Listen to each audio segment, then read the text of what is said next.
mbokk yi kon dikkaat nañ suñu émission bi nga xamee ne moo di jano bi tey nag ñu toog ak ki nga xam ne moo di ministre bi di Zahra Iyane Thiam nga xam ne li jëm ci wàllu microfinance ak i tamit économie koom boo xam ne bi ay jàppalante moo dox ci diggante ak askan wi ñu dalal la tey nag fii nga xam ne fii la jamono bi toll fii ci Sud FM seen rajo ak fi réew mi toll également mu jëm ci wàllu Covid 19 bi te tamit nga nekk kenn ci ñi sunu borom jàppale ñoom ay ndombay tànk ci gouvernement bi ñu ngi lay nuyu. maa ngi lay fay.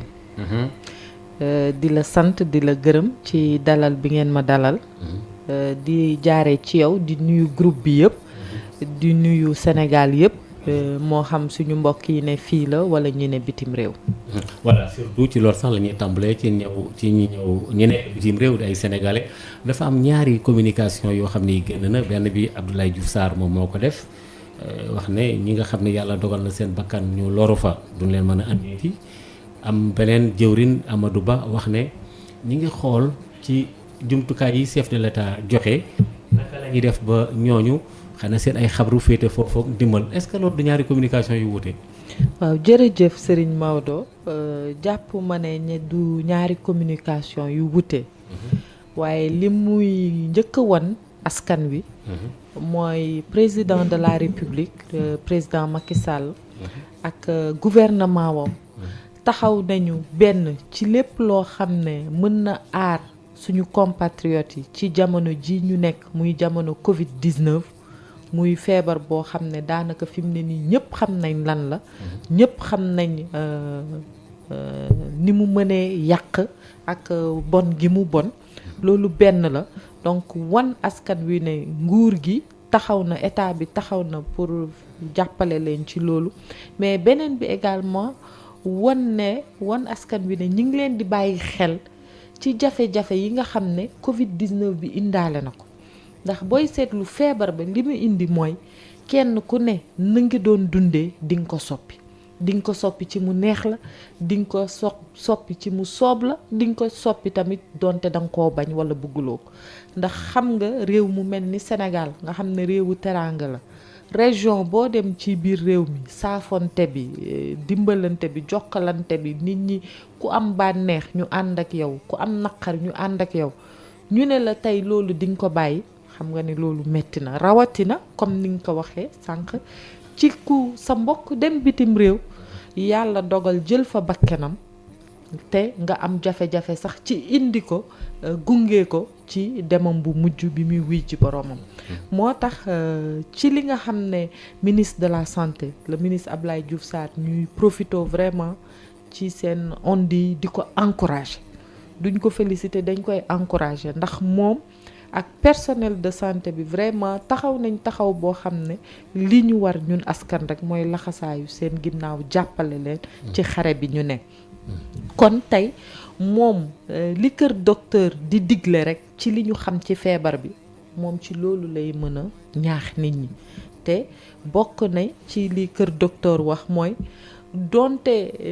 nit ki da nga faatu feebar bi jël sa bakkan boo demee tamit da ngay des di mën di wàll ñi la jege des di wàll ni la jege boobu nag war na am aussi ay précautions yoo xam ne réew yi war nañ ko jël pour boole ko ci mesure barrières yi. mesure barrières yi mooy yi nga xam ne digal nañ ko nit ñi ngir ñu gën a mën a moytandiku feebar bi te mu bokk ci ñuy takk ay masque ñu bokk ci fu ñu toll suñu sëqatee ñu mënu jël ci seen kuddu wala ñu taf mouchoir seen loxo ndax feebar bi day jaar ci yooyu nekk wàllaate bu gaaw yooyu yëpp daf ci bokk kon tey du Sénégal rek mais réew yi ci àdduna bi yëpp kenn ku nekk aussi jël na ay mesures ci ñi nga xam ne suñu borom dafa jël seen bakkan naka lañ leen war a mën a traité ba tax na jamono ji jàpp nañ ne toll na foo xam ne kenn ku ne ci mesure yooyu war nga xool yi ci gën a adéquate mais mesure war na mën a am exception te loolu le ministre des Affaires étrangères confirmé ndax am na suñu ay mbokk yoo xam ne ñi ngi bitim réew coronavirus jërul seen bakken ñooñu bu fekkee ne am na anam yoo xam ne war nañ mën a dellu ci réew mi loolu aussi jaadu na état bi taxaw xalaat si mais loolu lépp nag li tax ñu jàpp ne dina mën a oyof ci nit ñi ñu mën ko comprendre mën ko nangu mooy Sénégal yëpp wane na ne laxasaayu nañ ci ginnaaw mesures yi président de la République di jël boobu ba léegi ak ci mesures yi nga xam ne waa kër docteur ñu ngi koy jël pour nu mu gën a mën a baaxee nu mu gën a mën a rafetee nu mu gën a mën a méngoo ak jamono ji li mu laaj ñu def ko. alors dafa ci loolu sax d'accord wax tuddaal nga ay baatu mesure te mooy ay matuwaay yoo xam ak i dogal yoo xam ni jël ngeen ko wala boog jël nañ ko daanaka loolu réew mi ñëpp la kilifa yi jël nañ ko mais bi ñu ko jëlee dañ wax ne am na ñoo xam ne dañ ne mesure c'est excessive dafa ëpp am na ñu ne déedéet demandi na am na sax lu ñuy ruumandaat ak lu ñu mën a def daal confinement total moom buñ ci dem parce que ñëpp seen loxo jotul seen ginnaaw et cetera est-ce que loolu aussi ban jàngat nga ci am. jàngat bi ma ci am mooy jàngat bu simple la parce que jàngat bi da nga koy def ci ñaari niveau. ci ñaari anam yi ci njëkk tey nga wax ko mooy Sénégal yëpp. ànd nañu mànkoo ci ne xeex bi ñoo koy ànd xeexandoo loolu lu ñu gis la mooy union sacrée bi nga xam ne am na union sacrée boobu aussi li ci sénégalais yi toftal mooy kenn ku ne mën nga ci wax sa xalaat ci ni nga gisee mais bu dogal bi wattee ñëpp ànd ci moo tax sànq bi ngay wax nga ne suñu ay dogal la kenn ku nekk nag mën nga wax sa xalaat moo tax ñenn ñi ne feebar bi ni mu gaawee wàlle ak bakkan yi muy nekk di jël bitim réew te ñu xam ne bokk na ci li ko gën a gaaw a faagaagal mooy kenn ku ne toog ñu ne kon nañ def confinement total ñenn ñi loolu lañ wax. waaye confinement total dafa war a méngoo ak sa anamu réew. ak ay mesures d'accompagnement. ak ay mesures mais balaa mesure d'accompagnement yi parce que mesure d'accompagnement laata nga koy def da ngay xool yow ci sa bopp nooy dundee ndax doo fekk par exemple bu ma ko doon joxe misaal doo fekk nit koo xam ne 5 mètre tissu moo koy ñawal mbubb nga bëgg ko ñawal mbubb ci 3 mètre kon la nga ca bëggoon doo ko am te di nga yàq sa tissu comme tamit boo fekkee koo xam ne 5 mètre moo koy ñaw nga jox ko 10 mètre yàq la kon mesure booy jël rek bu nekk accompagnement ndax moowu accompagnement dafa am solo accompagnement mooy gunge nit ki donc mesure boo jël ngir gunge nit ki fokk nga xaw ko méngale tuuti ak li mu soxla ak li mu laaj moo tax boo seetloo réew mi dafa am ñoo xam ne suba su jot dañuy dem daan seen doore pour lu ñu lekk ci bés bi lu ñu lekk fii ak 2 fan am na ñoo xam ne yor nañ seen gafaga lu leen permettre fii ak at ñu dund loolu suñu borom moo ko def moo bind te yemalewul waaye état bi nga xam ne mi ngi fi nit ñëpp taxaw ne dañ lay jàppale war na mën a déglu ñëpp ba tax na mesures yi nga xam ne jël nañ ko tey muy wàllu lu ñu mën a tuddee semi confinement ndax nee nañ bépp liggéey walla bépp nit buy dem te li muy jug mënees na ko bàyyi walla mënees na ko wàññi ñu def ko liggéey bërëbkaay yi nga xam ne fu fukk doon nekk bu fa 3 nekkee ñeneen ñi mën nañu def liggéey bañ doon def seeni biir kër ñu def ko ñeneen ñi nga xam ne nag munta ñàkk ba munta ñàkk nañ toog waaye ci 3 anam yooyu yëpp wala ak anam xëy na yeneen yu ma limul bu ci ne rek état bi ak président Macky Sall taxaw nañ wut nag loo xam ne mooy mesure d'accompagnement yi kon li ñu mën a jàpp tey mooy ci li kaw kër docteur di wax ndax loolu aussi dañ ko war di fàttali mesure yi état bi di jël yépp dafay aaju ci ñi nga xam ne ñoom ñoo xarañ ñoom la seen xam-xam màcc ci wàllu paj ñu waxe li gën su ko defee moom mu door a jël ay mesures gouvernement bi door a exécuter kon ci jamono bu ne rek li mu laaj dañ koy def te li ñu mën a seetlu bu ñuy jàngat tey mooy wax dëgg yàlla mesures yi ñu jël donte feebar bi mi ngi fi mi ngi law waaye gis nañ ne boo koy méngaleeg leneen li xew ci réew yi ñun ñëpp dañuy wax alhamdulilahi rabbil alamin di ñaan nag mu yokk nit ñi gën a wér ba pare dogal bi ci ëpp solo mooy nit ñi def liñ leen sant ndax feebar bi mën fi gaaw jóge ci feebar bi ba léegi gis ndax ay dogal yu bëree bëri gis nga ministre bi ñu dénk wàllu liggéey beeg yu demee noonu li mu wax tey sax wax na ko ci wàllu yenn béréb yi ñuy liggéeyee président wax ne bu ñu dàq kenn wala boog ki nekk këram di liggéey lu mu gàtt 70% yi nañ ko fay ci salaire am am yeneen yu mu ca teg daal kii liggéey itam waxtu woon ko soxlaa mu ñëw yooyu ngeen ñu toog yàgg kilifa gi jékki-jékki jël ko pour protéger emploi yi la wala pour. waaw wala parce que situation bi fi mu toll nii kenn ko parce que am na entreprise yoo xam ne aussi su fekkente ne loxo état bi tamit dikkul jàppale leen aussi est-ce que li président bëgg tamit. waaw moo tax tooguñu ba mu ne këtt ne jonn rek ñu commencé xalaat ay mbir ne nañu ko def ndax feebar bi bi mu tàmbaleeg léegi mu mat 4 weer te Chine la tàmbale bi loolu xewee rek état bi ci saa si dafa taxaw ndax lu mel ni ay épidémie feebar yoo xam ne day ñëw laala ndoor ñu bari kenn du xam fooy xool kenn du xam looy faj kenn du xam garab du am ca jamono yooyu yàgg na fi am su amee ñaaree aussi état yi dañuy am ay dispositif maanaam ay jumtuwaay yoo xam ne dañ naan yu ni mel bu amee nii la réew mi war a taxawee donc Sénégal am na centre de gestion des épidémies boo xam ne yooyu da koy faral di saytu donc feebar bi biñ ko déggee rek ñooñu dañu taxaw te gis ngeen cas yi bi mu commencé di jéggi dayoo nit ñi feebar bi commencé di génn fi mu sosoo tàmbali di dem ci yeneen réew ñu ngi fàttaliku ñun donte feebar bi tàmbalewul woon fii waaye amoon nañu ay mbokk yoo xam ne ña nga fa mu tàmbale woon ba coow li amoon fi tuuti ndax kenn ku nekk mi ngi doon wax ne ñu ñëw bu ñu ñëw et cetera donc yooyu yëpp daf ñu ci dugal donte feebar bi yeggsigul woon ci ñun donc matuwaay yi dafa amoon comité boobu nag toog na xalaat saytu ba président de la République def ci conseil présidentiel génnee lu toll ak 1,4 milliard dugal ko ci programme d'endiguement bi loolu amee ñu dem ba jëmmi jamono ba feebar bi dugg si fi mu ne nag bi mu gannaaw ba mu waxtaaneek ñi mu war a waxtaanal teg naa benn plan de résilience économique et sociale boo xam ne dinaa jël 1,000 milliards def ko ci ndax comme ni nga ko waxee am na ci li nga xam ne mooy téye koomu réew muy wàllu entreprise yi secteur privé bi gis nañu li xew ci yeneen réew yi te loolu xew ci yeneen réew yi dafa dal suñu kaw aussi parce que dañu tëj suñu ay frontières surtout aérienne mooy maanaam jaww ji avion yi nit ñi mënatuñu jóge bitim réew ñëw nit ñi mënatuñu jóge également ci réew mi dem xanaa xëy na mu ne ñoo xam ne yeneen réew la ñu bokk seeni réew yónnee leen nu ñu mën a delloo seeni dëkk donc yooyu ñu tëj dafay affecté koomu réew mi ndax koomu réew mi li nga xam ne kenn ku ne wàll sa natt bi ngay ñëw di ko ci teg aéroport yi daf ci am solo port bi daf ci am solo commerce bi daf ci am solo tourisme bi maanaam nit ñi ñëw di xool ci Sénégal di dal ci hôtel yi yooyu yëpp daf ci am solo te loolu lépp amatul lépp a taxaw te wax dëgg yàlla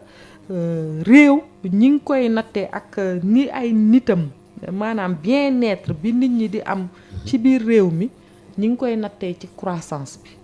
te bi président Macky Sall jëlee réew mi en 2012 ba jamono yi ñuy waxee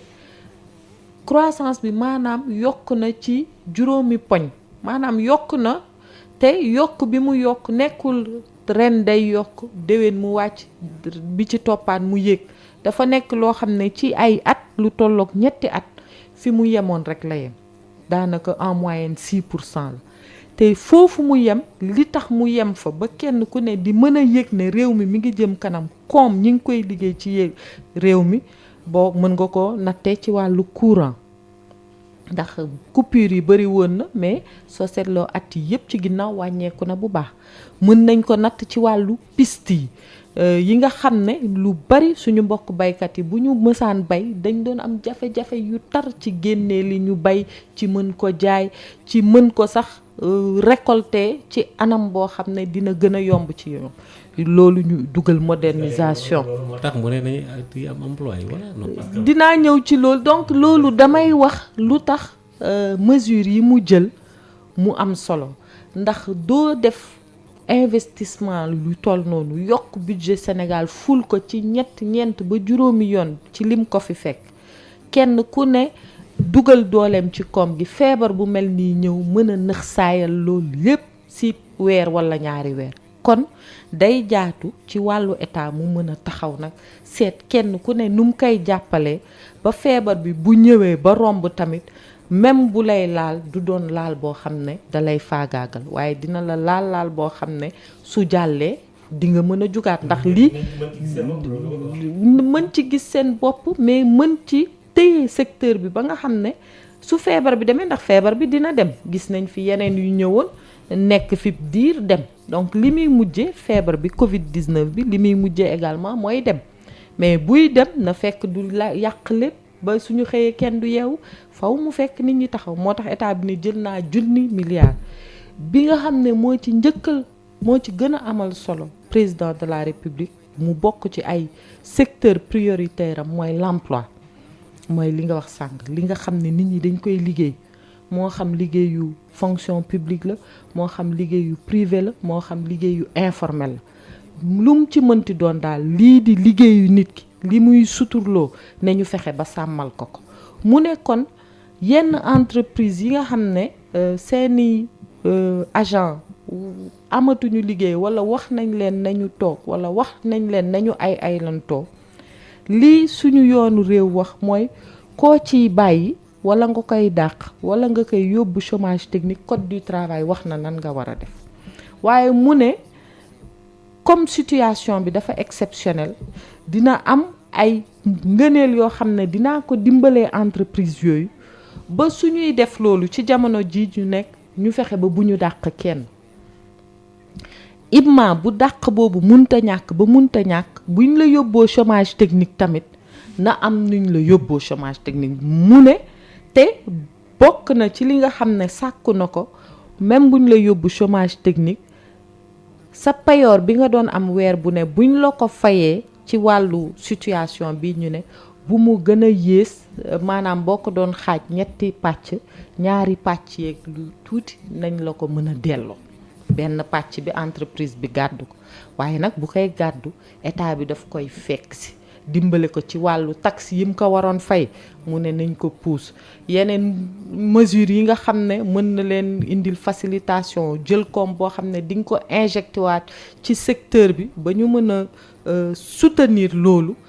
également lu cher ci président la te loolu la jéem a def ci modification mbokk yi ma fàttali ba léegi ñu ngi toog ak madame le ministre mën nañ koo duppee noonu Zahra Iyane Thiam bokk tamit ci gouvernement bi ñu lay jaajëfal ci ñëw gi nga ñëw lu ci am solo la wante noo gisee courbe yi nga xam ne moo jëm ci wàllu santé bi parfois ñu ne 4 parfois ñu ne 8 ba mu yàgg ñu ne 14 15 waaye tey nangam contact communautaire am nañ ko wala ñu ne tey amuñu ko aujourd'hui toog nañ 2-3 jours yoo xam ne yi xëy na en tout cas contamination communautaire yi moom ñaari fan yi alhamdulilah wàllante bi comme li ñu ko waxee ci wolof wàllante bi moom xaw naa wàññee ko tuuti est-ce que loolu dafa lié ak li ñu gën a arrêté circulation yi permis de dugg fii génn fii la wala durcissement moo tax wala ban lecture nga ci am. waaw xam nga boobu ñun xëy na lecture sommaire rek lañ ci mën a am maanaam jàngat ci li ñu xam rek ak ci li ñu xalaat la ñuy mën a def mais experts yi médecins yi ñoom ñoo mën a wax exactement ndax d'ailleurs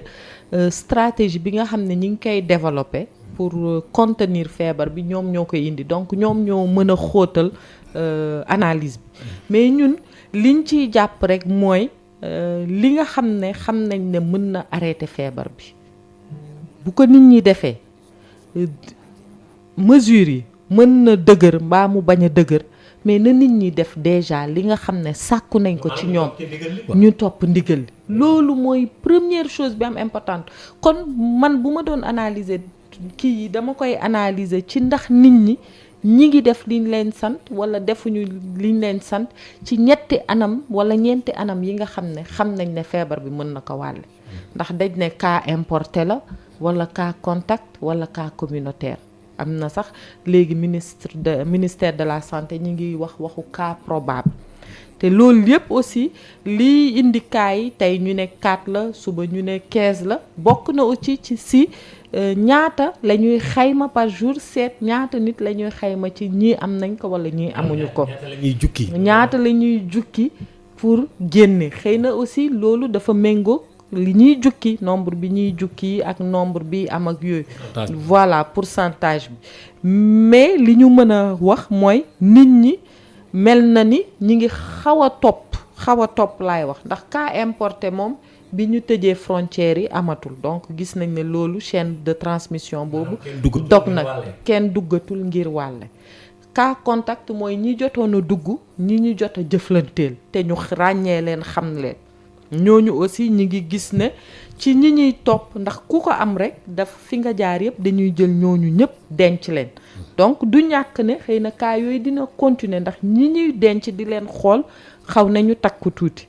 mu am beneen nag bu doy waar bu ñuy wax cas communautaire boobu moom mooy kenn xamul boobu mooy musiba bi gis nañ ne fan yee mi ngi doon am fan yi aussi taxaw na mais taxaw boobu warul caageen ne amatul ndax lu kenn xamul boo ko gisatul gisoo ko mais xamoo fu mu la dale xamoo fu mu nekk kon amaana am na wala amul comme xamuñu ndax am na ba léegi wala amul te ñi ngi gis aussi cas suivi yi ñi ngi am foog nit ñi continuer di def man dama jàpp ne bu ñu toogoon tey ne 0 cas moo am Sénégal kenn amatu ko ñëpp a war a gën a mën a def barrière bu demoon ba nga xam ne amatuñu benn cas boobu lañ war a gën a farlu dañu war a farlu ndax feebar bi amul garab comme amul garab te buy ñëw ci yow doo xam te nit ak nit a koy yóbbu te am na li ñuy wax porteur sain maanaam yow mën nga ko am doomu jàngoro bi nekk ci yow te du la tëral mais boo nekkee porteur sain koo romb laal ko koo romb wàll ko donc yooyu yëpp dafa war a tax ba ne dañu war a bañ a baisser la garde maanaam kenn warul rek toog ne jeex na léegi moom alhamdulilah parce que vraiment ni ñuy gisee wér yi man sama doom yi suba teel li ñuy njëkk def mooy ñaata yu wér la ñu am tey ça veut dire que Sénégal yëpp a ngi bàyyi xel ci wér yi dëgg la baax na lu am solo la ñuy ñaan mu continuer mais warul tax ñu daal di ne alhamdulilah jeex na au contraire pour man ci li ñu war a gën a taxaw ndax mesures yi état bi jël pour suñu réew mën a dékku li ñëw baax na nit ñi comme ànd nañ ci aussi loolu leneen lu baax la li ci des rek mooy rigueur bi nga xam ne ñëpp a ngi koy wax médecin yaa ngi koy wax bu ñu bàyyandiku nañu gën a téye ndax tey la gën a jafe. lu am solo mooy tëj nañu frontières yi daal di tudd bu frontière aérienne bi mais ci presse bi ba léegi et surtout fii ci Sud FM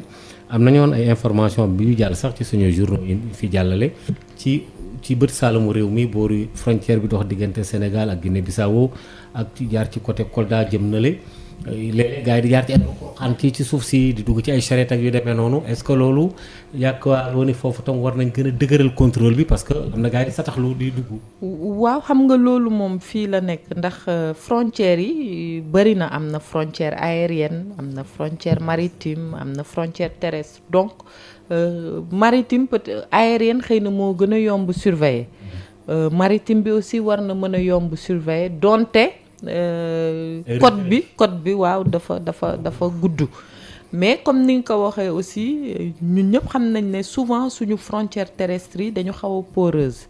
mais lii dal xel mooy ci poste yi nga xam ne yëpp ñaaree identifié nañ leen aussi gis nga ñi ngi teg dispositif yoo xam ne su yu mel noonu amee aussi dinañ leen mën a teeru ba pare jël aussi mesures yi ci war donc ci anam boobu moom li ñuy wax rek mooy prévention noonu lañ ko mën a muuree yëpp globalement est-ce que muy moo xam administration territoriale la moo xam force de défense et de sécurité la moo xam district sanitaire yi la ak yooyu est-ce que dispositif bi nga xam ne am na pour yooyu yëpp ñu gën ko mën a saytu gën ko mën a bàyyi xel am na jàpp naa ne am na te mën nañ jàpp ne sax gën nañ ko renforcer ndax léegi stratégie d'endiguement bi kenn ku ne ci territoire ba nga ne yow yaa koy xool tabax ko adapté ko ak sa réalité territoire loolu aussi voilà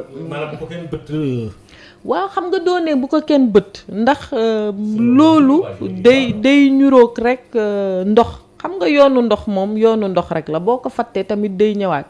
nit ñi aussi ñëpp yemuñu dina am ñoo xam ne doo leen waxee mesures yi ñu toog mais dina am ñoo xam ne dañuy dem ñooñu nag loolu sax ci laa bëggoon dikk léegi est-ce que loolu question bi lan lañ koy mën a firi ndax indiscipline la wala discipline la xamuñu maanaam par exemple comme gouverneur wala ministère bi ñu dénk wala intérieur ne bu kenn jógee ci dëkk dugg ci dëkk te gis nga sax dans les réseaux sociaux ci ay njaga njaay yu yar ay nit jaar ci mbooy ji. waaw loolu nag dañ ci war a def attention. Ah bon? ndax aussi du lu ne tëll rek damm na ndax njaga njaay yi ñu doon wax zone biñ ko waxee mais ñooñu ay nit la yoo xam ne dañuy jóge seen dëkk yi dem di liggéey ci tool yi ne foofu ndax ci ginnaaw. ay transport urbain la non du transport urbain ci information yi ñu am. te ñu waxe ko am na ci yoo xam ne tool yi nga xam ne société yi employé nit ñi seeni oto personnel la te boo duggee ci oto yi da ngay gis que ne norme yi ñu wax yëpp distanciation sociale bi respecté nañ ko. dugguñu Dakar dem kii ak yooyu. ci wàllu boobu ngay wax ci li ñu wane woon ci réseaux sociaux yi. ci problème précis boobu noonu la demee. mais léegi nag du ñàkk am na yeneen yoo xam ne ñi ngi rëcc. loolu am na en tout cas ci information yi nga xam ne yooyu ministère de l'intérieur mi ngi koy saytu bu baax mais rëcc yooyu du ñàkk ndax des fois sax nga gis nit rëcc jóge ci réew dem ci réew mais comme li may wax rek foofu ñaari mbir am na fa solo bi ci njëkk mooy nit ñi seen bopp nga xam ne ñi ngi xam loolu ñu mën ko yeggee autorité yiñ ko war a yeggee pas ci mu doon stigmatisation wala nga jéem a fajal sa bopp mais nga yeggee ko autorité yooyu mën ko jël en charge parce que aussi man li ma jàpp mooy nit la donc kenn ku nekk war nga ko sàmm aussi ak xam ak yelleefam mais ci lu dul gàllankoor ndax jamono bii ñu toll jamono boo xam ne nit ki doo topp sa bànneexu bakket da ngay topp li nga xam ne moom la réew mi àndandoor yépp wax ndax mooy liy aar réew mi mooy liy sàmm réew mi te nag waxtu dëgg moom bu jotee jot na réew mi ñépp a ko bokk te dafa am ñoo xam ne ñoom ñoo fi ne pour war a mën a sàmm kaaraange nit ñi kaaraange réew mi kon bu ñu tolloo ci jamono yu mel ni liñ ñu dëggal rek nañu yem ci loolu. d'accord mbokk yi ma fàttali ne ba léegi ñu ngi ci jano bi ak madame le ministre mi nga xamee ne moom moo di Zahra Iyane Thiam alors wax nga dëgg léeg-léeg am ñoo xam ni il faut ñu jaar ci ruq-ruqaan yi génn mbir mu nekk dana am ñoo xam ni il faut que ñu sataxlu mais indi nga ci ay leeral léegi ci Covid 19 bi fii ñu toll nii tembe tey Sénégal bu 20h jotee ñëpp fatu yi ba 6h du matin léegi nit ñi génnaat est-ce que c'est vrai que laal na économie bu baax a baax mais est-ce que ñi nga xam ne xëy na ñoom comme wax nga ko sax ci sa biir wax bu ñu xëyul du ñu am lu ñu joxe wala seen i mbokk yi ñu ngi ci àll bi ñu ngi ñibbi ñu nekkoon gis nga danaa jox benn information parce que ci rajo bi la am na ay sénégalais yoo xam ni sax d'ailleurs dañ ko waroon a jiital ñi ngi nekk Europe ci benn dëkk bu ñuy wax Malte lu mat 25 sénégalais wala voire 30 sénégalais yoo xam ne yi ñoom woote nañ fii di wax ne île boobu ñu dugg ba fa duggee ba léegi mënuñu faa génn mënatuñoo fay seen allocation yi li ñuy am sénégalais yi seen mbokk yi fii ñoo leen ko yónnee pour ñu mën cee liggéey est-ce que secteur boobu yéen a ngi leen di bàyyi xel bu baax a baax. waaw ko waxee léegi mais est-ce que réellement yéen a nga xool li ñuy sentir. xam nga feebar bi moom yàlla dafa dogal ñëpp la laal. xëy na à différents niveaux. mais tey segam ñun ñi ne fii toog ci émission bi di wax ñun la laal masama la keneen ndax ñëpp àdduna bi yëpp a impact. kon tey li wóor mooy nit ñi mën nañ njort li ñuy dund. ndax comme ni nga ko waxee dafa am suñu ay mbokk yoo xam ne ñoo bokk réew mi ay mbokk sénégalais yu ne bitim réew comme ni mu amee ay mbokk deret yu ne bitim réew da ngay am sa doom sa tante sa nijaay sa papa donc su ñu ni neen la te li nit ñi di dund étranger dañ koy yëg ci ñaari wàll d'abord ci diggante lien yi am ci ñun ak ci wàllu koom parce que ñu bari aussi boo gisee ñu dem bitim réew pour mën a taxawu seen njaboot yi ñu bàyyi ginnaaw lañ suñu demee nag ba njaboot yi ne fii di jël di yónnee bitim réew nga xam ne kon ñooñu li ñu nekkee lu doy waar la mais exemple boobu nga joxe mu nekk ci Malte nekk ca Italie ñëpp xam nañ feebar bi ni mu mel Italie ak ñoom dañu def confinement daanaka total ñoom ñëpp a tëju donc yooyu ay jafe-jafe yoo xam ne ñoom donte ña nga fa dañ ko bokk di dundandoo ak ña fa ne moo tax président de la république ne ci wàllu diaspora bi aussi dina yëkkati 10 milliards ak ñaar ak genn wàll jagleel leen ko te nim leen ko jaglelee nee na suñu étudiants yaa nga fa am na ci ñoo xam ne am nañ bourse am na ci ñoo xam ne am nañ aide mais am na ci ñoo xam ne amuñu dara mais am na beneen frange bu mu wax bu am solo nee na am na ay mbokk yu fa ne yoo xam ne dañu retraité defatuñ dara ñooñu aussi foog état bi bàyyi leen xel am na ñoo xam ne ñi ngi fa doon liggéey am incapacité xëy na ñi ngi bénéficier wu ci mesures sociales yi fa nekk xëy na bénéficier wu ci donc yooyu matuwaay war na dalal xel nit ñi ci ne président de la république mi ngi bàyyi xel ñëpp en tout cas lépp loo xam ne nekk na taxawaay ci wàllu ndimbal ak accompagnement ñi ngi fexe nuñ ko mënee jël en charge beneen wàll bi également muy ñooñu nga xam ne dañu suñu mbokk yi ne bitim réew tey yónnee ñi ne fii ak ñi nga junj ci sa laaj muy ñi nga xam ne seen activité économique dafa taxaw mënatuñu dem xëy na mënatuñu dikk ñooñu aussi président dafa yëkkati juróom benn fukk ak ñeent daanaka milliards jagleel leen ko xam nga bi ñuy njëkk wax programme bi dañ ne woon juróom fukki milliards mais bi ñu demee ba xayma ko ba natt ko xam ne même booy xëy sax xëy na la ngay am dana wàññeeku mu ne nañu maasaale fexe ba ku nekk groupe vulnérable rek nañ la mën a fekk fi nga nekk am luñ la taxawoo ci période bi. très difficile loolu. xam nga les marchands ambulants gars yi nekkoon fii en tout cas dina laaj. waaw mais am nañu ay données ndax ministère bi ko yor muy wàllu ministère développement communautaire. nga xam ne moo yor wàllu fichier bourse de sécurité familiale yi. waaw Mansour Faye loolu lu ñu xam la. ñi nga xam ne am nañu seeni tur am nañ seeni sant am nañ seen numéro téléphone. am na également yeneen groupe yoo xam ne parce que même ñi ñuy wax secteur informel. ñooñu dañu am ci secteur bu ñuy yëngatu muy wàllu microfinance ndax xam nga ñoom mënuñu dem ci banque yi di fa leb dañuy dem ci service microfinance yi di fa leb ñooñu aussi ku nekk da nga yor sa fichier client ndax boo seetloo secteur microfinance lu tolloog 3 millions ak genn wàllu nit ñi ngi ci jëflante suba su ne kon ñooñu dañu amee seen tur amee seen numéro téléphone amee seeni adresse donc vraiment ci wàllu mën a xayma bu ñu demee ci fichier ANSD dem également ci yeneen programme yoo xam ne am nañu seeni fichier lu bokkul ak maintenant li base bi xam parce que aussi suñu ni ñu organiser woo permettre nañu ak administration territoriale gouverneur préfet sous-préfet nga wàcc ci communes yi maire yaa ngi fa nga wàcc ci relais communautaire yi bàjjanu gox yaa ngi fi délégué de quartier yaa ngi fi chef de village yaa ngi fi donc xamante nañu à la base ku nekk xam na sa morom ku nekk xam na ki soxla ak ki soxlawul donc yooyu moo tax aussi transparence ak li ngay am jàqare tuuti mën naa bañ a am ndax dañu ne cible yi ginnaaw ñi nga xam ne dañ leen fiché ñu xam ne ñii reconnaître nañ ne ay groupe vulnérable lañ notamment ñu nekk ci bourse de sécurité familiale yi d'office ñi ngi ci dañu ne nag ne nit ñi dem à la base association yëpp taxaw ñëpp taxaw l'armée bi taxaw ñu xool nag nan la ñuy cibler pour mu mën a dem voilà mbokk yi ba léegi ñu ngi ci Jano bi ak Zahra Iyane Thiam alors fi ñu toll nii tembe loolu fokk lu même monde rural bi tamit ci la bokk xam nga affaire yi li nga Sénégal du Ndakaaru rek xam naa ne fi ñu toll nii gouvernement bi lenn lu ñu ngi koy jéem a def mais dafa am lu ñu leen di tuumaal lu ñuy tuumaal sax ñi war a séddale ñu ne parce que fii démb rek ak barki démb émission benn fii 11h maak sama nattaangoo bi di Nicolas am ñu woote ne yoo gars yi séddale bukki lañ ko fas yéene def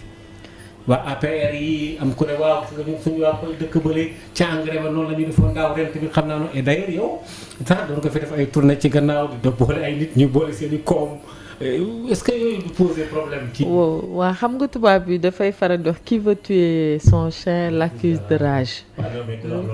waaw mais li nga xam ne moo am tey ndax. waaw mais dama jàpp ne. te loolu dama koy ñaan ñëpp ñaax ci ñëpp tàmbalee ko sama bopp dama jàpp ne tey ñun ñëpp kenn ku nekk dafa war a jàppee sa bopp ni sa morom ndax feebar boo xam ne bu ñëwee du bàyyi kenn ñëpp lay laal même bu ñu dalul mais ñi mu dal laal nañu ndax nelawatuñu noppalootuñu suba ngoon ñi ngi daw pour seet lu leen mën a defal kon lépp loo xam ne dafa ñëw ci lu mën a faagaagal mbir mi rek ñëpp a ci war a taxaw loolu mooy solidarité ndax coronavirus ni mu ñëwee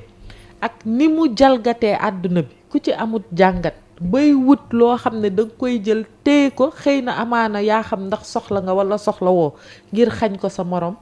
jàpp naa ne Sénégal wanewul loolu ci jamono yi ñu toll ndax ñëpp xam nañ conscience ne war nañu lëkkaloo war nañ def solidarité war nañu def dimbalante te même bu dul feebar bi sax réew mi ci réewu dimbalante lañ ko xamee solidarité ak social ñëpp koy def kon tey lii nga xam ne mi ngi ñëw te ñu teg ci mécanisme yoo xam ne jàpp nañ ne war na mën a am transparence bu ñu ne waa APR wala waa Benno wala waa PDS wala waa LD wala ak kuréel gu mu mënti doon man li ma jàpp mooy nañu xool li ci président de la République jublu ndax mesures yi mu jël wax dëgg yàlla su dul waxu parparloo mesures yi dal na xel te loolu sénégalais yee ko wax te àttana yëkkati lu tollu 69 milliards dugal ko ci réew mi ngir lu tolloog genn wàllu nit ci réew mi mën a jote ci action yooyu jàpp naa ne lu rafet la kon lii gën a rafet ci liggéey boobu nga xam ne président de la République tàmbali na ko mooy ndawam yépp kenn ku ci ne ndax ndawu président de la République du gouvernement rek ndawu président de la République citoyen bu ne ndawam nga ndax kenn ku ne war nga ko mën jàppale ci li muy liggéey ngir mu mën la dal tey bu ñu jàppalewul président ci politique yi muy def mu mën a dal nit ñi mais kon ku muy dal ñun ñooy perte ba tax na président au-delà de structure yi nga xam ne c'est formalisé gouvernement administration territoriale communes yi délégués yi chef de quartier yi nit ñi ci seen bopp ay ndawu état lañ kon tey nit ñi seen bopp sax waruñu ñu ñëw jox leen loo xam ne am nañu ba pare ñu jëlaat loolu c'est une responsabilité individuelle tey si tey buñ doon séddale boo duggee biir quartier ñëw ñu ne la am lii ndimbal gu jóge ci nguur gi la yow ci sa wàllu bopp ci jamono ji ñu toll ci li mu laaj ak ci gëm bi nga gëm moo xam ci ban diine nga ne war ngaa mën a ne joxoon nañ ma seetal sama morom bu amul nga jox ko loolu c'est notre responsabilité individuelle moo gën ñu taxaw di joxañ baaram tuuma naan diw nii la koy defee diw nee la koy defee nañu seet li ñu war ba pare ñu def ko. d'accord mais fan yi dañu dégg njiitu réew mi mu wax loolu solo mais loolu li nga yaakaar ne am na solo parce que gis-gis yi bokkul mu jëmale ko ci wàllu après coronavirus bi xëy na ci relation internationale yi war am entre l'humain et l'humanité en tout cas am na benn terme bu mu utilisé boo xam ne la mu wax mooy xam naa ne gën a double relation yi Afrique ak fu ne daal ban lecture politique nga ci am parce que loolu c'est en fait phrase bu xaw a doy waar. xam nga. am na ndeysaan ku doon faral di wax ne nit di nga yor jamaa sa biir te doo ko xam. Serigne Cheikh Tidiane Sy. am na keneen ku ne on n'est jamais prophète chez soi. Absolument. waaye tey li nga xam ne ñun ñëpp war nañ ci ubbi suñuy bët analyser ko mooy vision wu président Macky Sall ndax dafa xëy tracer PSE di wax li mu namm ci PSE joxe ci axe yi ci wàllu koom ci wàllu nit ci wàllu gouvernance li nga xam ne moom jàpp na ne buñ ko defee fii ak ñaar fukki at réew mi day tegu ci yoon ñu dawal ci loolu juróom-ñaari at mu taxaw askan bi saytu xool ndax yoon bi mu tegu méngale kook la mu waxoon mi ngi am njeexital amul njeexital ñu jaarale ko ci élection askan bi ne ko dolliwaatal ndax lii nga tàmbali dal na xel te ci wàllu yu bari la réforme yi def na ko ci éducation ci santé ci agriculture ci transport infrastructure yeeg yépp ñu tàmbaliwaat mandat bi laata at mi di jeex nattu ñëw dal suñu kaw boo xam ne boo koy méngale ak réew mi fi mu toll ak option de politique yi mu jël mën ngaa xam ndax yoon bi nga tegu leer na wala leerul te li ma la koy misaalal ci benn ministère muy bi ma yor microfinance ak économie sociale et solidaire économie sociale et solidaire du lenn lu dul anam boo xam ne noonu la nit ñi mën a liggéeyee jël doomu aadama samp ko ci xolu la ñuy jëf te dinañ ko jëf donte ñi ngi samp doomu aadama ci xolu la ñuy jëf day am njeexital ci wàllu koom ndax da ngay liggéey boo xam ne koom da ciy juddu te ca na nga koy liggéeyee anam ba nga koy liggéeyee da nga koy defandoor maanaam doo ci wét li nga doon def benn mbaa ñaar modèle bi ne la booloo leen ngeen liggéeyandoor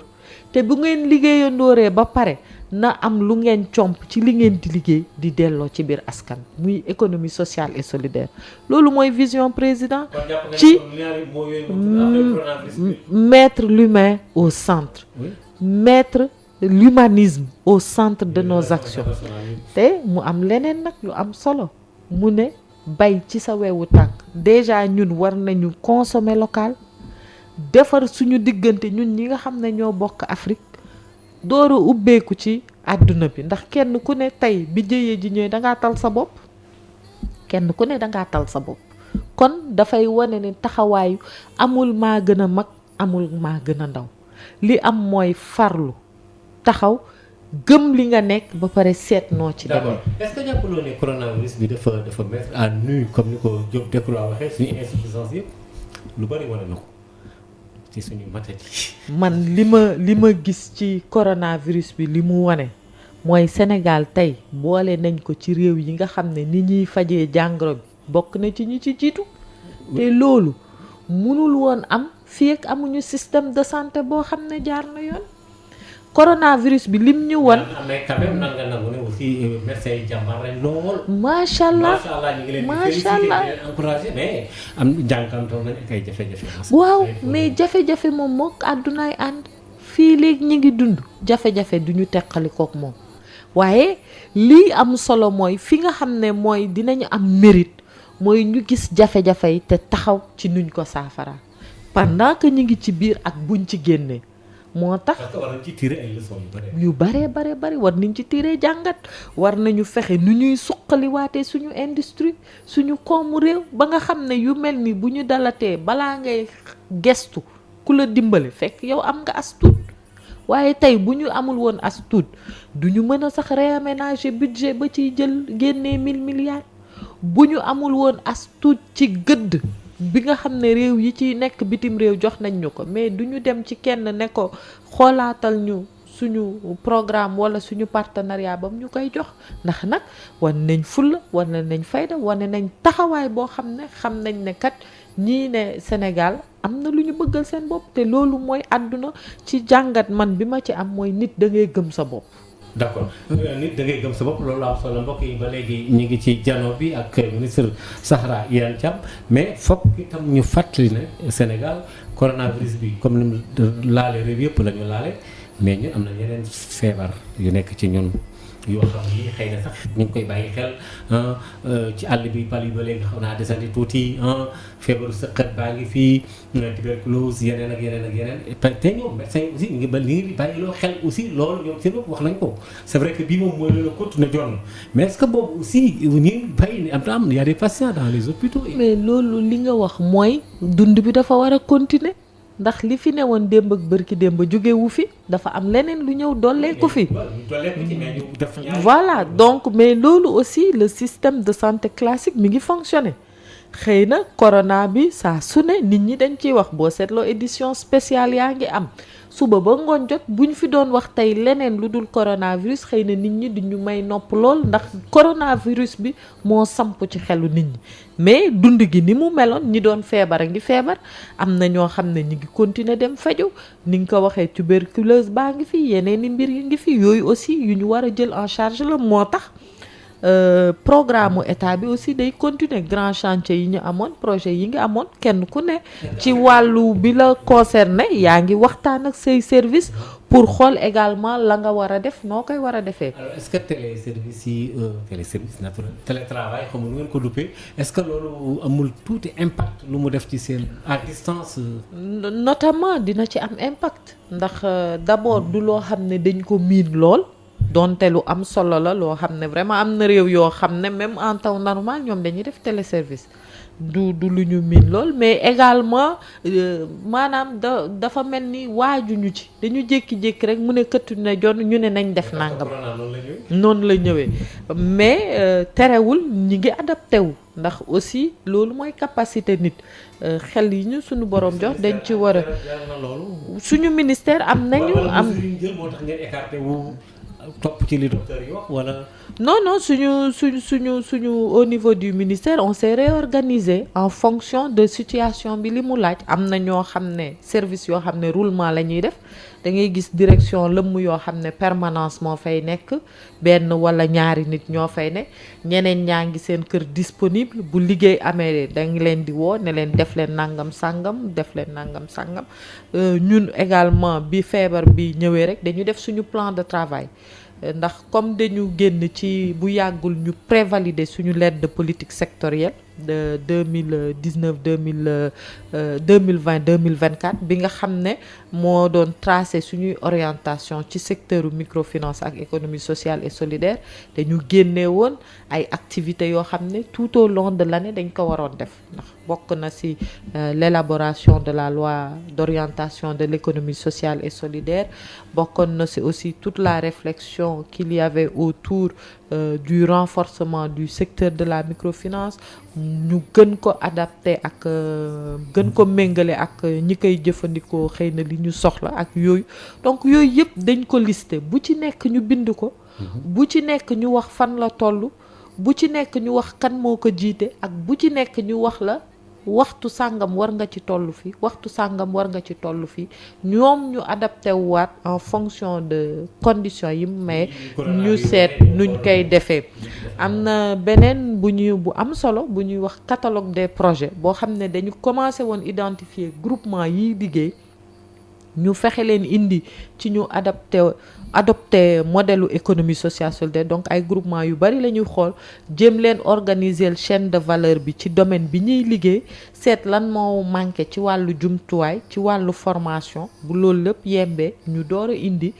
jëlee ci fonds d'appui bi ñu doteel ñu door a indi fonds lu ñuy wax financement jox leen donc jotoon nañ commencé identifier projet yooyu ba waroon tàmbali visite de terrain yi pour liggéey bi mën a démarrer effectivement parce que am na ay équipe technique au préalable yu ñu yónnee woon ci groupement yi ñoom ñi ngi doon def liggéey technique boobu mais visite yi mënatul am ndax feebar bi donc dañuy arrêter mais du tere liggéey bi ñu tàmbale woon ñu mën ko continuer kon dund bi mi ngi am secteur bu ne yaa ngi avec organisation. alors li am ci wàllu parce que ba léegi kilifa gi ci kaw mi ngi jël ay dogal ci wàllu njàng mi gis nga fi ba 4 mai xale yi du ñu jàng te comme ni ko Sénégal yëpp xamee ñoo bokk xeex bi muy coronavirus bi aujourd'hui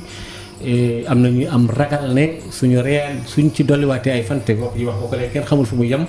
est-ce que année bi du naax saa yi depuis que année blanche bon là c'est autre chose am na beneen programme boo xam ne bi gis nañ ci wàllu njàng mi ñu ngi koy def à distance également ci ñenn ñi def ay exercices mais ñu nekk dans le monde rural nga xam ne amuñu connexion amuñu net est-ce que aussi loolu. waaw xam nga ndaw yi aussi nekk ay jardin. waaw yooyu wax dëgg yàlla man dama doon bàyyi ndax ministre de l'éducation nationale sama collègue Mamadou Talla am na xalaat yu xóotu xóot yoo xam ne ñu ngi ko ciy def kon ñoom moom mu mën ci ñëw ndax wax dëgg yàlla am na yoo xam ne balaa nga ciy prononcé wu foog mu tegu fenn fi jàqare am na xalaat yi aussi am na mais comme ni ma la waxee rek ci njëlbeenu émission bi li xew fii dafa xew ci yeneen réew te ba léegi déggoo ci yeneen réew ñu yegg ci yenn extrémités yi mais par contre li am mooy ñi ngi xool ay alternatives parce que jamono yi yëpp alternative la nit ñi di dundee pour yëf yi bañ a nëx saay donc ci wàllu yëpp muy éducation muy enseignement muy formation muy microfinance kenn ku nekk yaa ngi adapté wu ci situation yi am te ma fàttali ne lii ëpp solo ginnaaw jàqare bi nit ñi di am ndax dëgg la ñun ñëpp ay parents d'élèves lañ donc ginnaaw jàqare yi ñuy am aussi mooy ñun ñëpp ñu mën a solidairement nekk autour du président du gouvernement ak des décisions ci lay gën a oyof ci ñun tamit mais li wóor mooy yi ngay wax ni du ñàkk ministre Mamadou Talla dina ci gën a ñëw gën ko leeral. xam naa du ñàkk ñu jot ko mais dafa am ñoo xam ne mesures yi maanaam ci Covid 19 bi yenn Sénégalais yi dañ dafa tar lool bon mesures yi moom dafa méngoog rek li feebar bi laaj xaw ma ndax tar naam déet parce que benn exemple bi ñu joxe rek mooy sànq ñu ngi wax waxu confinement total pourtant loolu la ñëpp di laaj nit ñëpp a ngi naan nañu confinement boo dégloo nit ñi seen waxtaan yëpp ci loolu lay dem mais bu defee confinement total conséquences yi mooy problème bi. moo tax nag ma ne la yow yaa ngi jàpp ne mesures yi dafa tar pourtant am na ñoo xam ne li ñuy laaj moo gën a tar li ñu def kon nag li am ba des rek mooy nit ñi boo toogee ndax ñun aussi tout le temps ñu ngi saytu li nit ñi di wax ndax loolu aussi buñ ko deful du sotti foog ñuy déglu li nit ñi di wax di xool li ñuy wax pour gën a mën a ñoŋal action bi ñuy def ndax ñoom lañ ko jagleel loolu dañ ci bàyyi xel bu baax a baax mais li confinement total warut a mën a nekk sax Sénégal bon yàlla doomu jàngoro bi gën a wéy bu Sénégal sax mu jeex tey mais confinement total attention loolu dañ koy surtout bàyyee waa kër docteur ndax bi feebar bi tàmbalee ba léegi vraiment ñi ngi ñuy jox ay recommandations yoo xam ne ñi ngi àndandoor di ko def te mi ngi joxe résultat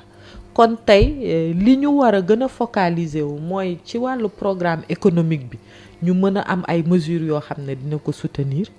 ci wàllu santé bi également ñu renforcer surtout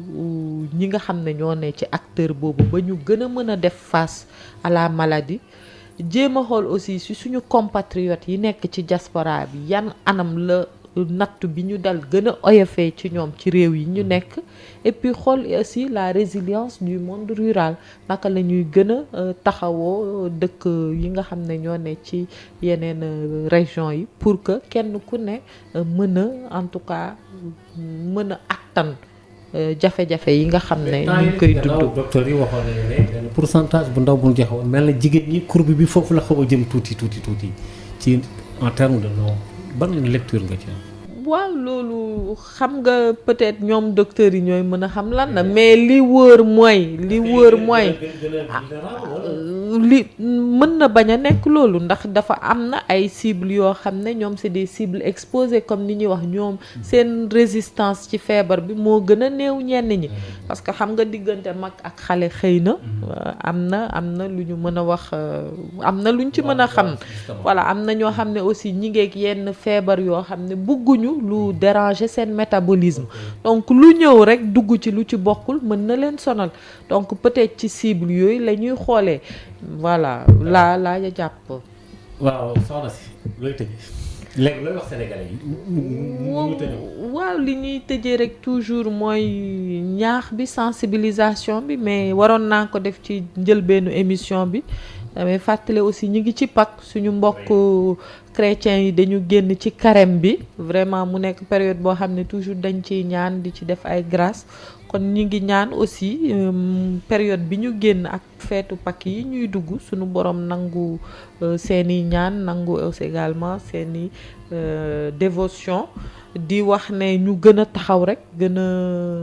bàyyi xel ci li ñu waa kër docteur di wax gën a ñaan population yi également ñu gën a solidaire ci mesures yi nga xam ne président mi ngi koy jël ak gouvernement bi ndax lépp ngir ay ngénal la ci réew mi lépp ngir ñu gën a mën a dékku feebar bi nga xam ne dal na àdduna bi yëpp ñu gën ci mën a génn ci jàmm ak salaam ñaan aussi ñi feebar yëpp suñu borom ñu wér mën a dellu seeni njaboot et que feebar bi ci boppam mu dàqal ñu ko jug fii te ñu continuer gën a mën a taxaw ci réew mi ak ci émergence biñ ci doon wut di leen gërëm di leen sant également ndax presse bi ñi ngi def liggéey bu am solo